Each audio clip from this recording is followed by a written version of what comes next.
안녕하십니까. 민법교수 유병태입니다. 자, 오늘 일단 845페이지를 펴시고 오늘은 조금 왔다 갔다 해야 될 것 같습니다. 일단 매도담보라고 돼 있는데 매매 형식을 빌려 자금을 빌리는 경우다 하는데, 예컨대 2천만 원의 자금이 필요한 갑이 시가 5천만 원 상당의 자기 소유 토지를 2천만 원에 매각하고 자금을 얻은 후에 이를 반환함으로써 다시 소유권 찾아오도록 약정하는 것인데, 이 수단으로 사용하는 것이 환매권 유보부 매매와 재매매, 예약부 매매가 있다라는 겁니다.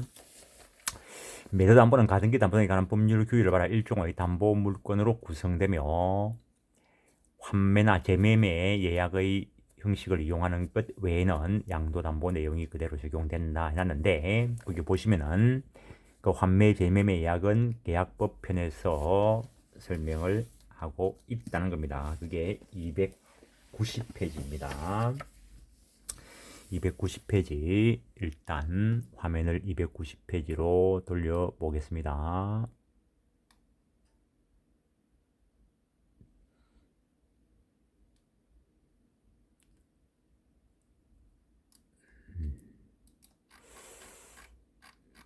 자, 환매와 재매매 예약 해놨는데, 그냥 처음부터 매매 예약부터 갑시다.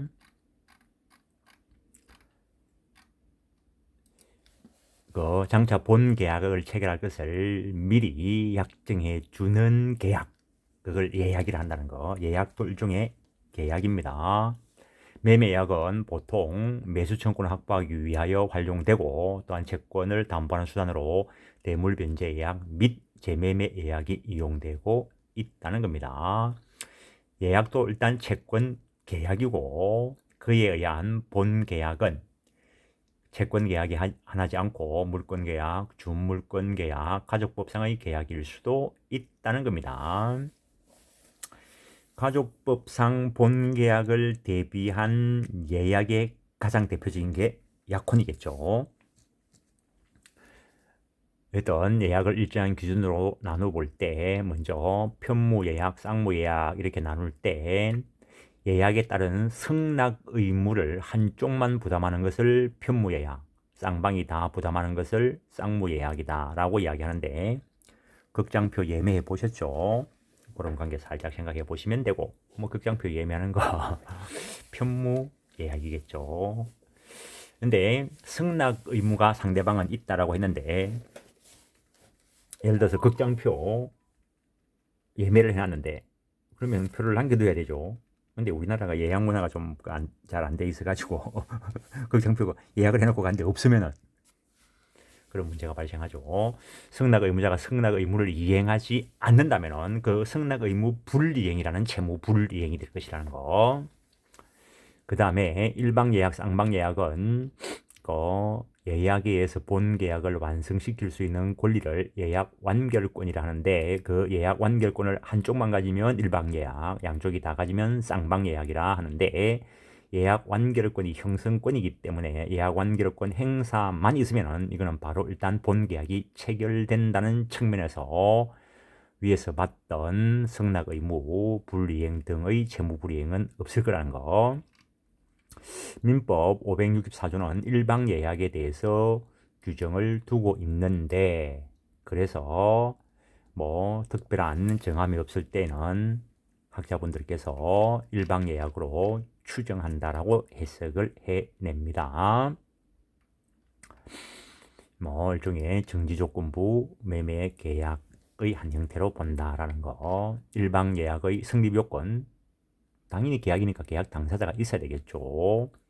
예약의 청약과 승낙이 있어야 되고, 그 예약 완결권 행사에서 바로 매매 계약이 체결될 것이니까 매매 계약과 관련되는 내용이 확정되어 있거나 확정될 수 있어야 된다는 거. 예약 완결권, 바로 예약 완결권 행사에서 본 계약이 체결될 수 있기 때문에 이거 일종의 형성권이다라는 거. 어쨌든 재산적 성질을 가지는 재산권이니까 양도될 수 있다.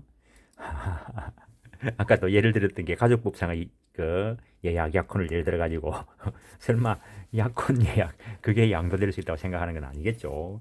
그것이 양도될 가능성이 있는 재산권이라야 양도가 될 수 있는 거고. 어쨌든 예약 완결권 행사로서 본계약인 매매가 성립될 것이고, 예약 완결권의 존속 기간을 정하지 않을 때는 그 상당한 기간을 정하여 최고할 수 있고, 그 기간 내에 확답을 받지 못한 때는 예약은 효력을 잃는다는 것. 근데 따로 약정 기간이 없을 때 제척 기간 10년에 걸린다라고 본다는 것. 어쨌든 제척 기간은 그 권리 행사 기간이고, 소송상 문제가 되면은 그거는 직권 조사 사항이 된다라는 거. 그거는 이제 소송상의 문제이고, 예약 완결권 부동산에 대한 것일 때 가등기 해둘 수 있다 이런 이야기. 이제 환매를 보시는데, 환매에 대해서는 민법이 별도의 규정을 두고 있습니다. 그런데 재매매 예약에 대한 별도 규정은 없습니다. 예약의 법리가 매매계약 당사자 간에 적용되기 때문에 재매매 예약이다라고 하는 겁니다. 법 조문을 한번 읽어보시고, 환매, 매도인 매매계약과 동시에 특약으로 환매할 권리를 유보하고 일정 기간 내에 매매 목적물을 다시 사올 것을 약정한 계약을 말하는데, 그래서 환매 특약 환매 특약이 있을 경우에는 매매 계약과 동시에 해야 되고, 요 법조문에도 동시라고 되어 있습니다. 그래서 등기를 한다면은 매매를 원으로 한 소유권 있는 등기와 동시에 환매 특약 등기를 해야 되는데, 환매 특약 등기는 부기 등기로 됩니다. 그래서 오늘 좀 왔다 갔다 한다는 게 환매 등기를 보게 될 것입니다. 환매권 일종의 재매매 예약이다 이렇게 보는 견해도 있고, 역시 이것도 정지조건부 매매다라고 보는 견해가 있다는 거. 환매의 기능, 돈 빌리기 위해서 한다는 거죠. 그래서 매매의 형식을 빌리기 때문에 매도 담보다라고 쓴다는 거. 그래서 담보적 역할을 충분히 수행할 수 있습니다. 오히려 완벽하게 수행할 수 있죠. 그래서 환매와 재매매 약을 일단 비교해 보면은, 환매 특약은 매매 계약과 동시에 해야 되는데 재매매 약은 나중에 해도 된다는 거. 그 다음에 환매의 경우에는 대가, 그 원매매 대금과 그 비용에 제한되는데, 물론 이거는 달리 정할 수 있습니다. 근데 재매매 약의 경우에는 그러한 제한이 애초부터 없다는 거. 환매 특약 기간은 부동산은 5년, 동산은 3년을 넘어설 수 없는데 재매매 약의 경우에는 그러한 제한이 없다라는 거. 그 다음에 뭐 재매매 약을 하면은 가등기를 할 것인데, 그 가등기를 한다면은 소유권 청구권 보전을 위한 가등기가 될 것인데, 그러면은 가등기상의 보전 대상이 되는 그 권리는 채권적 청구권입니다. 채권적 청구권은 10년간 행사하지 않으면 일반적인 원리에 따라서 소멸시효 10년 대상이 될 수 있습니다. 등기 형식 매매와 동시에 환매 특약의 부기등기라는데, 부기등기 요거 대항 요건이라는 거. 어쨌든 환매 등기 실체적 권리가 등기된 것으로서 추정력이 있습니다. 근데 재매매 예약에 의해서 할 때는 동시성 제한이 없고, 이거는 가등기를 한다는 거. 부동산 등기법상의 가등기가 될 것이고, 가등기에는 추정력이 없다는 거. 부동산 등기부상의 가등기는 순위 보전적 효력만 있을 뿐이라는 것. 어쨌든 둘 다 환매권, 예약 완결권 둘 다 형성권이고, 목적물, 동산, 부동산에 대해서 다 인정되는데 기한 제한에 관한 차이점이 있다는 거. 재산권으로서 양도 상속이 가능하고, 재산권이니까 채권자 대위의 대상이 될 수 있고, 목적물이 멸실되면은 그 물건에 관련되는 권리는 다 소멸되겠죠. 물론 뭐 고의 과실이 있는 사람이 멸실되면은 상대방에 대해서 그 채무 불이행이나 불법 행위의 책임을 지는 것은 별개의 문제이고, 그거는 변형된 것이고, 다음에 부동산인 경우에 가등기 담보에 관한 법률이 적용될 수 있다라고 보는 것이 일반적입니다. 환매의 요건 다시 한번 보는 겁니다. 동산, 부동산, 양도 가능한 재산권이라면 다 환매 대상이 될 수 있다. 환매 특약 시기 매매 계약과 동시에 체결해야 된다. 환매 대금, 매매 비용과 매매 대금과 비용이라든가 거. 그 다음에 매매 대금 이자와 목적물 과실한 특별한 약정이 없으면 이를 상계한 것으로 본다 해놨는데, 돈을 빌려 쓰는 입장에서는 소유권 이전 등기해 놓고 부기 등기해 준 건데, 그때 목적물 점유를 매수인에게 넘겨줘 버리면 그 매수인 소유자로 등기되어 있는 그 사람이 사용하겠죠. 그러면 돈을 빌려 쓰는 사람은 이자가 발생하겠죠. 그거 상계한 것으로 처리한다는 거. 환매 기간 부동산 5년을 넘지 못하고 동산은 3년을 넘지 못한다는 거. 이걸 넘긴 때는 단축되고 기간을 정한 때에는 다시 연장하지 못한다는 거. 환매 기간 기사지만 특약이 성립한 날이라는 거. 정하지 않은 때는 5년, 3년으로 한다는 거. 그 정도 하시고 특약 등기 매매 등기와 동시에 한다는 거. 이제 나중에 돈 갚으면은 환매권에 기해서 환매를 하면은 다시 소유권이 복귀가 되겠죠. 제3자가 매수인으로부터 적법하게 소유권을 이전받은 경우에 환매권을 등기한 환매권자는 제3자에게 대항할 수 있으므로 그 전득자에 대해서 환매 의사표시를 할 수 있다. 매수인이나 전득자가 목적물에 대하여 비용을 지출한 때에는 매도인은 203조 점유자의 비용 상환 증권에 의해서 이를 상환해야 된다. 목적물 수리한다든가 이래 했을 때 그 비용 반환해줘야 된다는 거죠. 점유자의 비용 상환 증권에는 필요비 유익비 상환 증권이 다 인정됩니다. 그래서 상환 안 해주면은 유치권으로 연결되고 유익비의 경우에는 법원에 청구하여 상환 기간이 허여될 수 있는데 허여되면은 변제기가 도래하지 않은 것이기 때문에 유치권이 인정 안 된다는 거. 대위 행사될 수 있다 있고 공유 지분도 매매 대상이 되니까 당연히 환매 대상이 될 수 있다라는 거. 그 정도 하고 그 다음에 또 여기서 담보와 관련되는 것들을 보는 것이니까 또 담보적 역할을 할 수 있는 것으로서 매매의 방법을 이용하는 것이 있는데 페이지를 넘기면 매매 쪽 말미에 소유권 유보부 매매라 하는 것이 있습니다. 여러분들도 아마 해 보셨을 겁니다. 소유권 유보부 매매 언제 해봤나 공부를 해보면은 하신 줄 알 겁니다.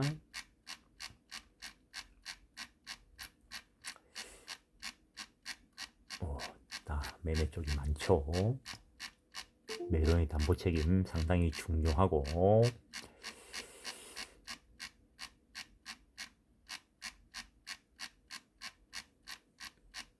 소유권 유보부 매매에 있어서 매도인이 매매 목적물을 매수인에게 인도하되 자신의 대금 채권 확보를 위하여 매매 대금이 모두 지급될 때까지 일단 소유권은 매도인 자신에게 일단 유보시켜 놓고 점유는 넘겨줬죠. 그 완급이 있으면 소유권이 자동적으로 매수인에게 이전되는 것을 약정하는 것을 말한다라는 거. 근데 갑이 을로부터 세탁기를 구입하면서 그 대금을 12개월 분할하기로 했다면 할부 판매라는 거죠.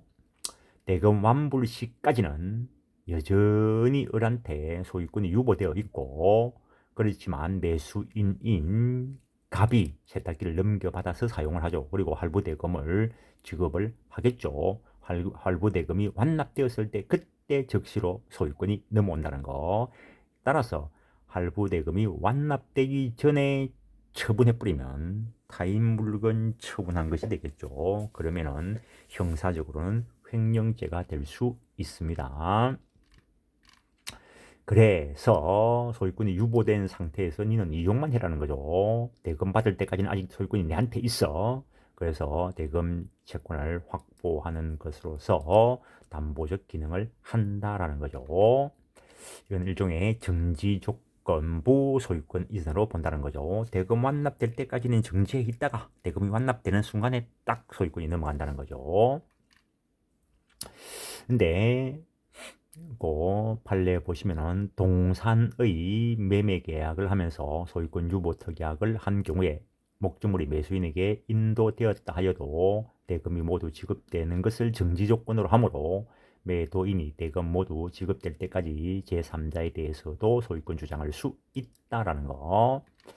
일단 매매 계약이 있어야 되고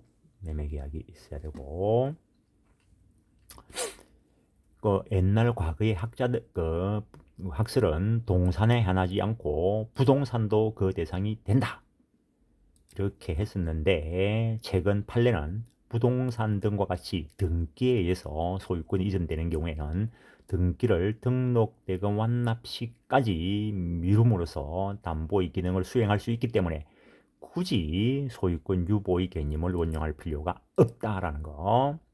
일단 매도인이 매수인에게 소유권 이전 등기를 격려해 준 이상, 특별한 사정이 없는 이상은 매수인에게 소유권이 기속되는 것이라고 하였으며 자동차나 건설기 등도 등록에 의해서 소유권이 이전되므로 소유권 유보 매매의 개념을 원용할 필요성이 없다라는 거. 그래서 등기나 등록에 의해서 소유권이 넘어가는 경우에는 그 소유권 유보 매매의 대상이 안 된다라고 보는 게 판례라는 거. 그래서 소유권 유보부 매매, 세탁기 할부 판매업, 뭐 컴퓨터 세탁기, 뭐 냉장고 할부 판매 그런 동산에 대해서 소유권 유보부 매매가 있을 수 있다라는 거. 당연히 소유권 유보부 특약이 있어야 될 것이고 인도시까지 이루어지면 되고 소유권 유보부 매매의 효력, 매도인의 목적물 점유 이전 의무, 매도인은 대금의 완납 전에도 자신의 대금 채권 확보를 위하여 매매 대금이 모두 지급될 때까지 소유권을 유보하고 그 완납이 있으면 소유권이 자동적으로 매수인에게 이전되는 것을 약정하고 일단 목적물 점유를 매수인에게 이전해 준다는 거. 아닌 것 같으면 할부 거래할 필요가 없겠죠. 돈 모아가지고 완납하고 가져와야 되는데. 그래서 일단은 매입을 할 때 점유를 넘겨받는다는 것. 따라서 점유를 넘겨받았으니까 이용해야 되겠죠. 그래서 뭐 요즘은 그 뭐죠 세탁소를 세탁기 자동 세탁기만 갖다 놓은 사람들 있죠. 그분들이 세탁기에 대한 대금을 환불하고 다 갖다 놓지는 않았겠죠. 하면 이용을 하면서 그 요금을 받죠. 그 요금이 과실되는 거죠. 그 요금 세탁기 할부로 구입해서 세탁소를 운영하는 그 사람이 챙기지 그 세탁기 소유자 매도인이 가져가는 건 아니겠죠. 매수인은 당연히 할부금 지급 의무가 있고 위험 부담의 문제 물건의 위험 인도받을 때 일단 넘어왔고 그다음에 대가 위험도 다 넘어왔습니다. 그래서 옛날에 그 여름에 홍수가 나서 자동차가 유실되면은 이제 그 상당히 좀 문제가 있었죠. 요즘은 보험사에서도 그에 대한 어떤 뭐 상품이 있는 걸로 아는데 그 자동차를 할부로 대부분 구입하죠. 할부로 대부분 구입을 했는데 여름에 천재지변이 나서 자동차가 그 유실됐다. 대금만 나와 했는데 그러면은 그 물건도 날아가고 그러면 자동차 할부 대금 지급 안 해도 되는가? 지급해야 된다는 거죠. 위험이 점유를 이전받을 때 다 넘어왔다는 겁니다. 일단 뭐 조금 전에 자동차를 가지고 들었는데 자동차의 경우에는 이 소유권 유보 매매 법리가 적용되지 않는다 그런 이야기를 했는데 판례에 따를 때 어쨌든 그 소유권을 취득을 했다 하더라도 대금은 계속 완납해야 되겠죠. 근데 세탁기에 대해서 똑같이 적용할 수 있겠죠. 세탁기를 사용을 하고 있는데 할부로 매입을 해서 사용하고 있는데 뭐 그게 뭐 재해에서 멸실되었다 하더라도 할부 대금은 지급해야 되겠죠. 그래서 점유 이전 받은 매수인이 부담한다는 거. 대외적으로 매수인의 목적물 처분의 효력, 정지조건부 소유권 이전 설에서는 원칙적으로 무효로 본다. 무효로 본다 하더라도 그 취득자 제3자는 소유권 취득할 방법이 있습니다. 선의 취득할 수 있습니다. 선의 취득. 일반 채권자의 압류, 소유권이 매도인에게 있으므로 매도인의 채권자는 이를 압류할 수 있다라는 거. 근데 매수인의 채권자가 집행을 하면은 매도인이 소유자니까 매도인이 제3자 이의 소를 제기해서 그거 내 거다라고 주장할 수 있다는 겁니다.